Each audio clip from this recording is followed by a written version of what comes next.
Prezados irmãos e irmãs do programa Arte Espírita em Foco, estamos aqui mais uma vez para buscarmos a divulgação da doutrina espírita através da arte espírita. E hoje nós estamos com um conto do nosso companheiro J. Marques, intitulado Anônimos. Vamos ler o conto e em seguida o comentaremos. Meu nome é Anônimos. Fui filósofo materialista. Durante toda a minha vida terrena, esforcei-me para comprovar cientificamente a inexistência de Deus. Estudioso do livro Assim Falou Zaratustra, de Nietzsche, durante toda a vida empenhei-me em desmascarar as diversas teorias religiosas que atestavam a existência de Deus. Um dos segmentos que mais combatia era o espiritismo. Ridicularizava o mestre da codificação, Allan Kardec.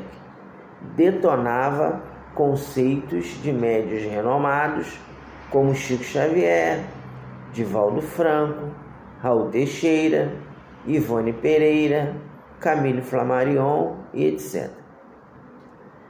Filósofo de conotação marxista, batia teimosamente na tecla de que religião é o ópio do povo. A crença em Deus é uma utopia humana, utilizada para manter submissas as massas ignorantes. Outro grupo de minha preferência na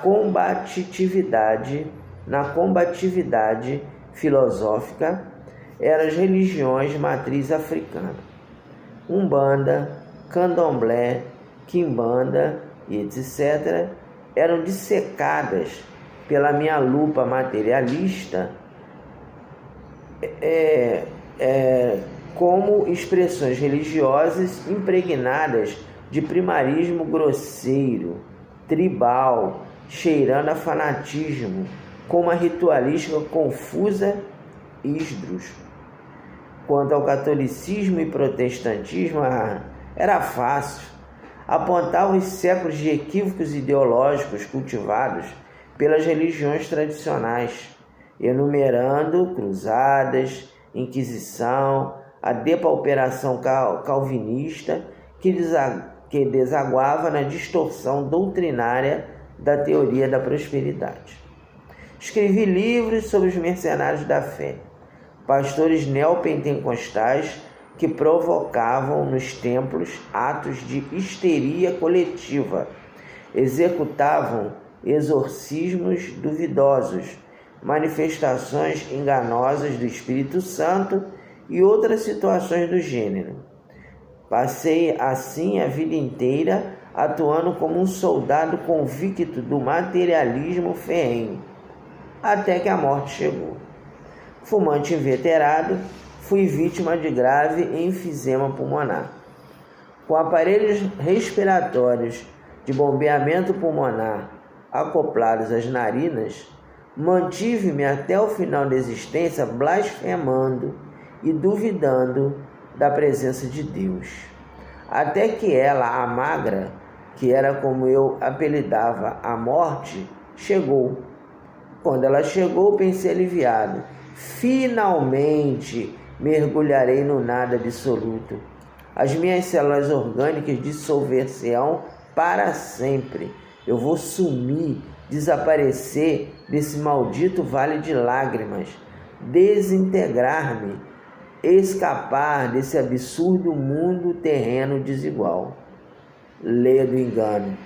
O que ocorreu daquele momento em diante deixou-me completamente estarrecido, derrubando os intransponíveis muros do meu ceticismo feroz, que ergui para encastelar-me na fortaleza do orgulho intelectual, transtornando-me mentalmente. Primeiro, acompanhei meu velório. Vi meu corpo rígido estendido no caixão. Colocaram meu féretro no salão nobre da universidade, a qual servi como professor durante muitos anos. Porém, ninguém apareceu para velar-me, nenhum amigo, nem uma palavra de afeto, nem uma lágrima, ninguém. A moça da limpeza, indiferente, varreu a sala, até que chegaram os funcionários da funerária e Hermelindo Fonseca, o reitor da universidade, que eu julgava meu amigo, disse: tirem logo esse infeliz daqui. Graças a Deus ficamos livres desse chato de galocha, com aquelas teorias ridículas, exaltando o materialismo como se não crer em Deus fosse algo muito meritório, muito original. Que grande idiota tu foste, meu querido imbecil. Agora tu deves estar sentado no colo de Satanás, ardendo nos quintos dos infernos. Diante da reação daquele homem, indaguei-me: por que tanto ódio? O que eu fizera-lhe para que nutrisse tanto rancor? Fecharam o caixão e o levaram para o túmulo, um mausoléu mantido pela universidade para sepultar professores eméritos. A noite caiu. Queria sair dali e não conseguia. Simplesmente não conseguia. Sentia-me imantado a meu corpo. Comecei também a sentir vermes terríveis corroerem-me, dilacerarem-me, devorarem-me. Quando eu olhava para mim, via as bactérias saprófitas saindo da minha boca, do meu nariz, dos meus ouvidos, dos meus poros. Que era aquilo? Que pesadelo era aquele? Gritava por socorro, gritava para alguém me tirasse daquele inferno. Ninguém aparecia, ninguém aparecia. Não sei quanto tempo permaneci naquele estado de aflição e agonia. Olhava para dentro do túmulo e lá estava meu corpo corroído, desfigurado, fedorento, horrível. E por uma razão que eu não conseguia explicar, eu também sentia-me corroído, desfigurado, horrível. Não conseguia afastar-me do meu corpo, não conseguia. O sofrimento foi tanto que um dia clamei: Deus, perdoa meu ceticismo, perdoa a minha incredulidade. Eu admito que errei, Senhor. Reconheço que todas as minhas teorias devem ser jogadas na lata do lixo. Meu orgulho cegou-me, minha vaidade perdeu-me, minha ignorância atirou-me no abismo, minha ambição enlouqueceu-me, meu ceticismo lançou-me no inferno. Perdoa-me, Senhor, perdoa-me. Fiz uma imersão na minha existência. Lembrei-me que, desde cedo, estudara muito e sempre dissera para mim mesmo: serei o melhor, o mais brilhante, o mais renomado, o mais proeminente. Depois, cursei faculdade de filosofia na UFRJ, aqui no Rio de Janeiro. Estudei no Largo de São Francisco, puxando o tapete de muita gente para chegar ao posto de professor catedrático. Também assediei muitas alunas, envolvi-me com garotas de programa, pratiquei pedofilia, elaborava provas dificílimas pelo simples prazer de humilhar os meus discípulos. Diante de tantas iniquidades, chorei, arrependido. De repente, professor Arnaldo Moreira, um dos meus professores, surgiu diante de mim. Vem, meu filho, vem. Professor Arnaldo era um filósofo humanista que discordava das minhas teorias exacerbadas. Tínhamos discussões acaloradas e intermináveis dentro da universidade, acompanhada por inúmeros alunos. Eu defendia a inexistência de Deus, o direito ao aborto, as ações políticas extremadas, o amor livre, o pansexualismo.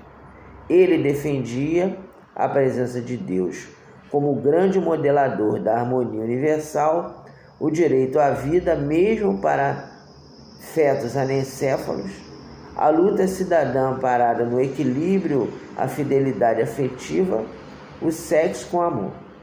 Tínhamos torcidas organizadas que vaiavam ou aplaudiam durante os nossos debates.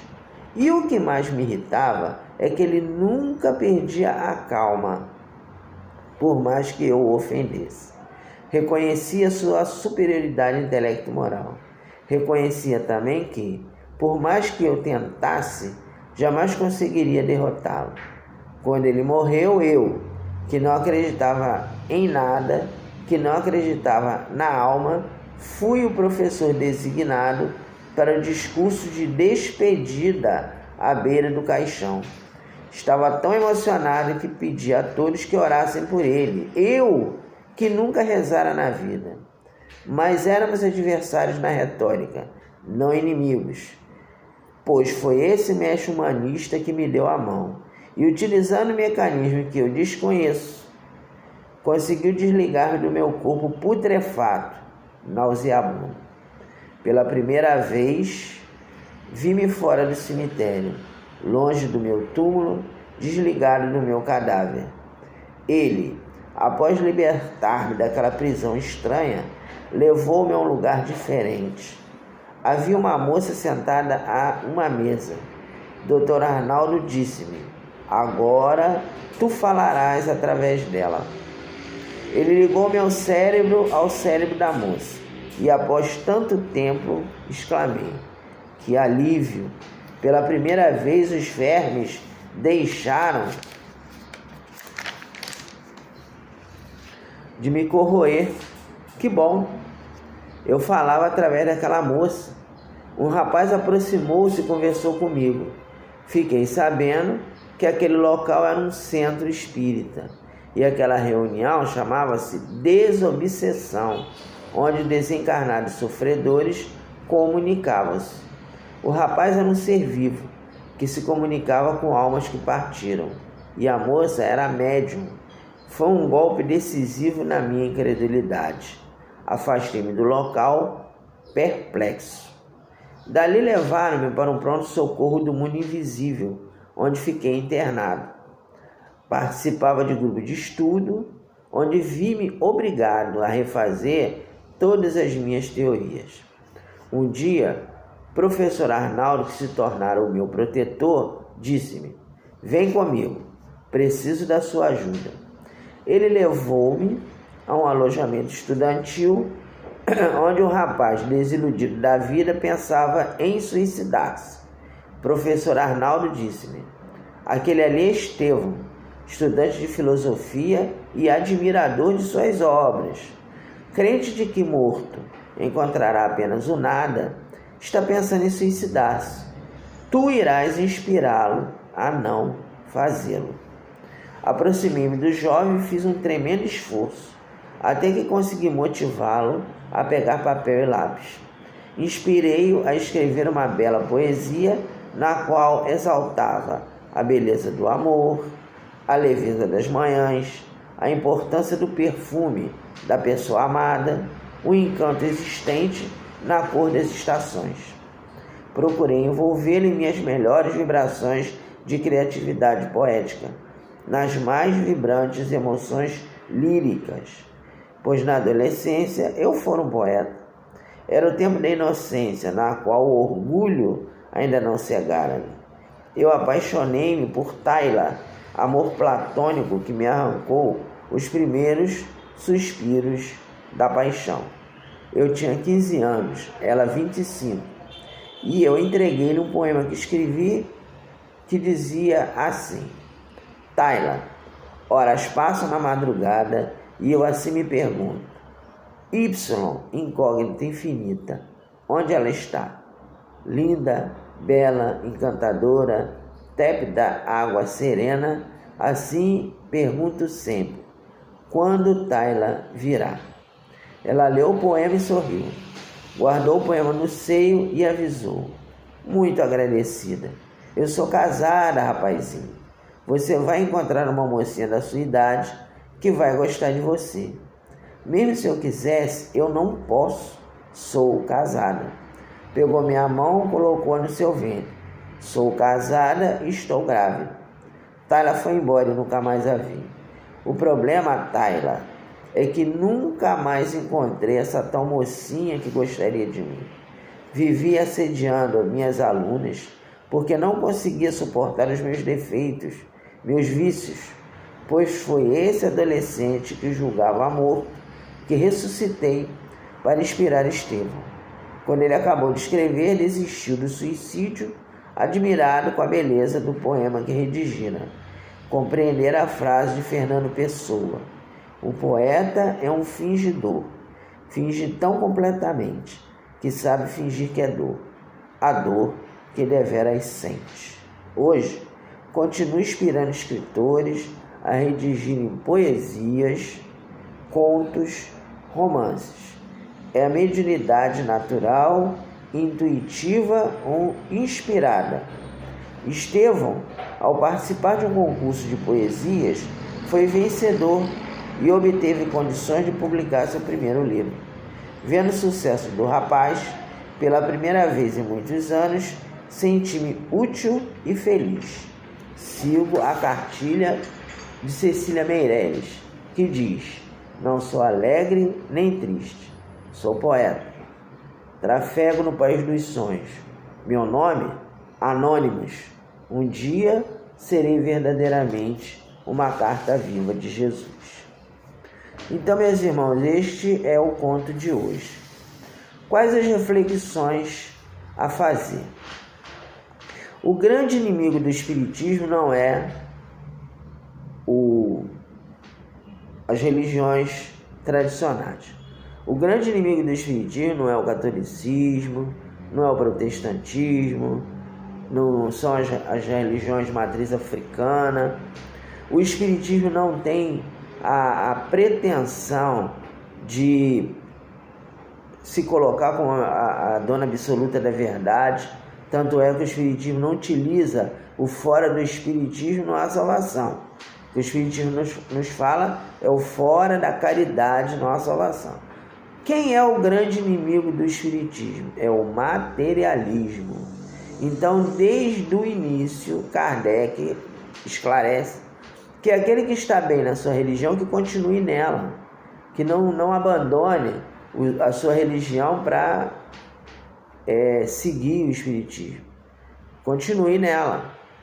E ele nos mostra que existe uma forma de nós mudarmos o mundo de forma pacífica. Por quê? Porque naquela época de Kardec, os filósofos materialistas, e aí nós citamos o Nietzsche, né, que era um deles, que tem esse livro Assim Falou Zaratustra, que ele nos fala que Deus está morto, que Deus não existe.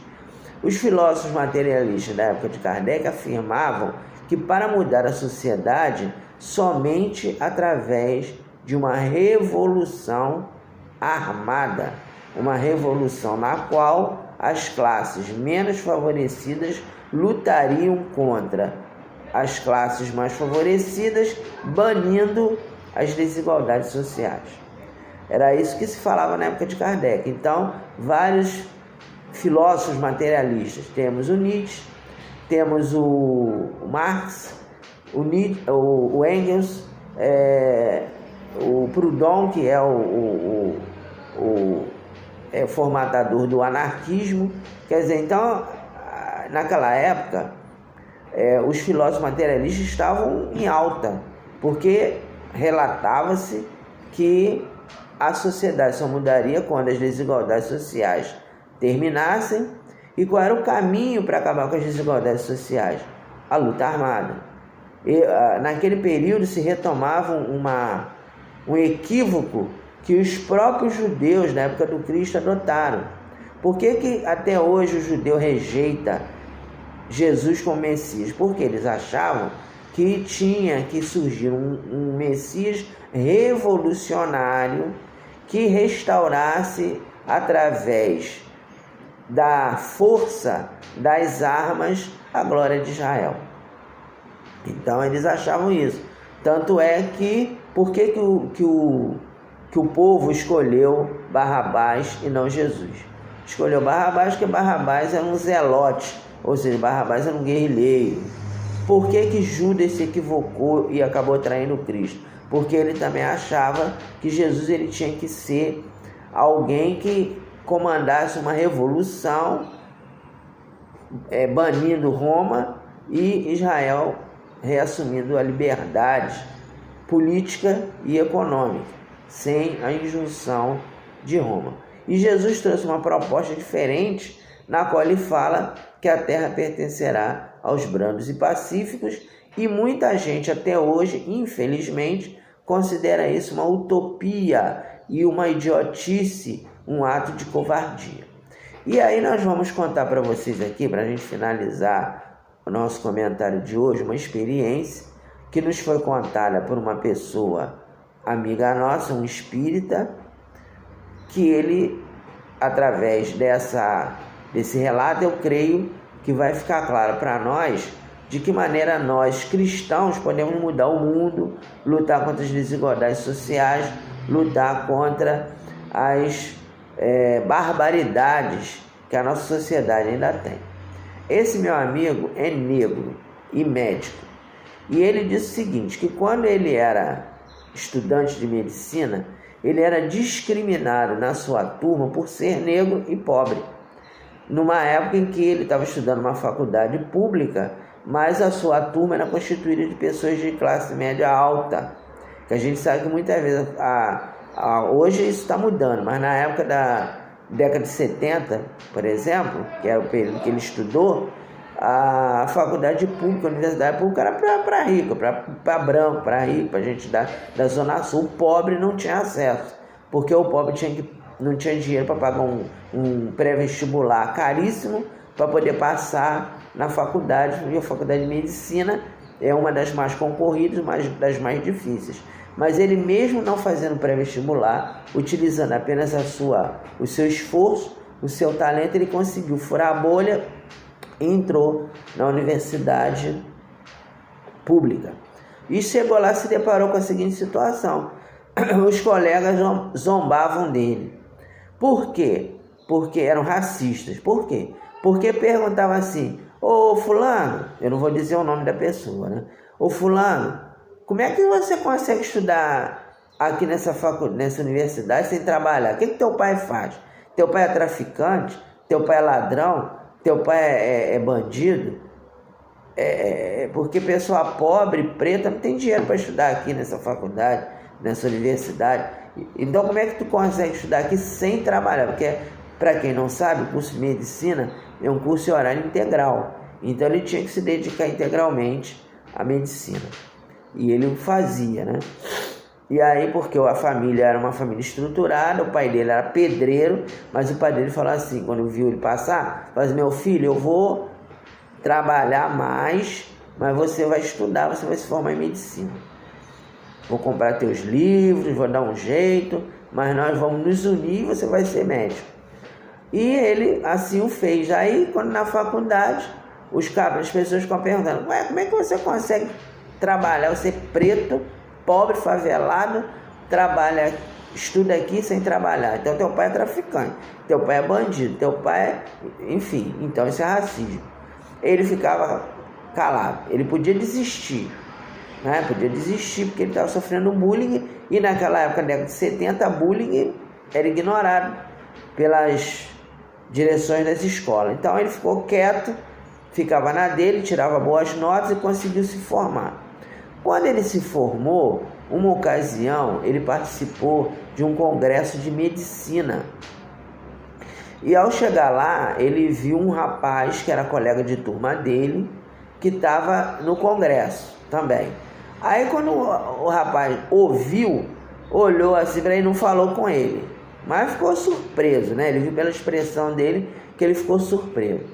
Aí quando chegou na hora do intervalo do curso que ele estava fazendo no congresso, ele estava na fila do café para tomar um cafezinho lá, fazer um lanche, e o rapaz estava mais à frente. Só que ele ouviu o rapaz falar o seguinte para o colega dele do lado: rapaz, eu fiquei surpreso que tem um criolinho aí, um macaquinho que era meu colega lá de turma na faculdade, que está aqui no Congresso, meu amigo. Como é que pode? O camarada preto, pobre, eu acho que o pai dele era traficante, era ladrão, porque ele estudava sem trabalhar, né? E hoje ele está aqui. Isso aqui não é lugar para preto, não é lugar para pobre, não é lugar para gente de favela.